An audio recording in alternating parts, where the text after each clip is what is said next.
kuwakaribisha tuungane nao siku hii ya leo. Nitambue uwepo wa mwenyekiti wetu mpya wa Baraza la Watoto, mtoto Danieli Andrew Magembe. Nikupongeze sana kwa ushindi wa kuaminiwa na wenzako uweze kuongoza.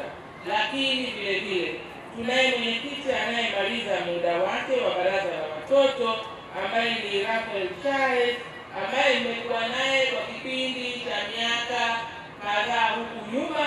Amefanya kazi nzuri, tunakushukuru sana wewe na timu yako yote, na tunawaombea timu mpya utumishi mwema, na sisi tutawapa ushirikiano wote. Baraza la Watoto oye! Nitambue uwepo wa mwakilishi wa ofisi ya mkuu wa mkoa wa hapa Dar es Salaam, lakini kipekee Dr. John Jingu, katibu mkuu wa Wizara ya Maendeleo ya Jamii, Jinsia, Wanawake na Makundi Maalum, pamoja na naibu katibu mkuu Amon Mpanju na timu zenu zote ambazo ziko pamoja nanyi hapa. Lakini hapa tuko kwenye chuo cha ustawi wa jamii. Nitambue uwepo wa Dr. Nyoni Joyce ambaye umetukaribisha siku ya leo kuwa pamoja nawe kwenye viwanja hivi.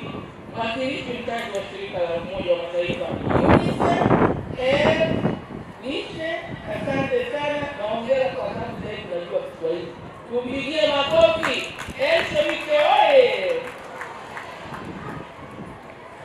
Nitambue uwepo wa wakurugenzi na maafisa mbalimbali na wawakilishi wa Umoja wa Mataifa. Hapa natambua uwepo wa Lamata Group ambao mmeungana nasi, lakini wako wadau ambao tumeshirikiana nao sana kulifanya hili jambo. Kampuni ya M-Media chini ya uongozi wa dada Fauzia Kulane, naomba msimame tuwapongeze kwa. Lakini pia shirika la Tanzania Child Rights Forum mko hapa, naomba tuwapongeze, asanteni sana. Itifaki ni ndefu, nimeizingatia kama ilivyotambulishwa. Yakiwemo mashirika yasiyo ya serikali, wawakilishi wa sekta binafsi, wanahabari na wote mlioko hapa. Jamhuri ya Muungano wa Tanzania.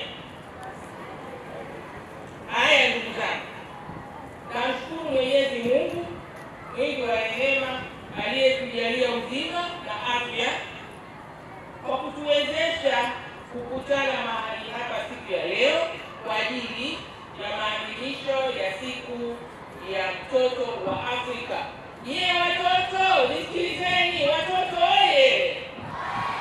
Pokeeni salamu za Rais wa Jamhuri ya Muungano wa Tanzania, Mheshimiwa Daktari Samia Suluhu Hassan, ambaye yuko ziarani kama mnafuatilia.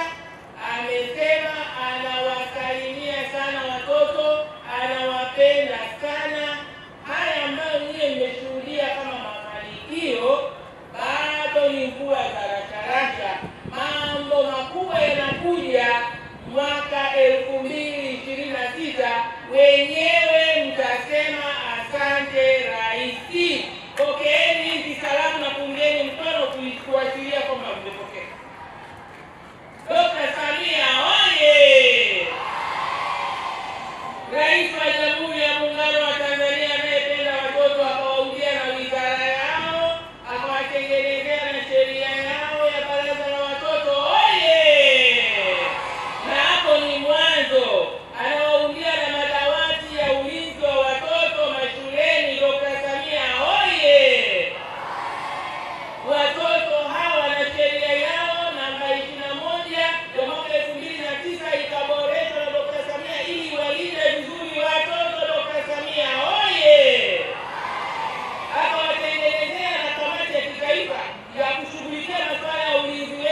ujasiri na uthubutu wa watoto wa Kiafrika wa kukataa ubaguzi wa aina yoyote, kama ambavyo wameainishwa katika moja ya haki ya msingi ya mtoto, kuwa watoto wote ni sawa, usiwe na ubaguzi wa aina yoyote. Ndugu zangu, nimeshawapa salamu za Daktari Samia Suluhu Hassan kwamba anawapenda, na katika kipindi chake cha uongozi tumeshuhudia maboresho makubwa katika maeneo mbalimbali ya miundombinu ya huduma za kijamii, afya, lishe, elimu, maji, umeme na ustawi wa ujumla wa jamii, wakiwemo watoto. Na kitabu bado ni kinene sana, siwezi kusimulia hapa. Ila sasa, na mimi leo ni mgeni rasmi, nina wageni rasmi wenza, sijaja peke yangu. Shughuli ni ya watoto na tuifanye pamoja. Kwa hiyo nichukue fursa hii, hotuba hii ya mambo haya tutafurahia zaidi mkisikia sauti za watoto ambao ni wageni rasmi wenza wakizungumza na nyinyi watoto wa hapa na watoto wa taifa lote kupitia vyombo vyetu vya habari. Ndugu mgeni rasmi mwenza afuataye, karibu uendelee na hotuba.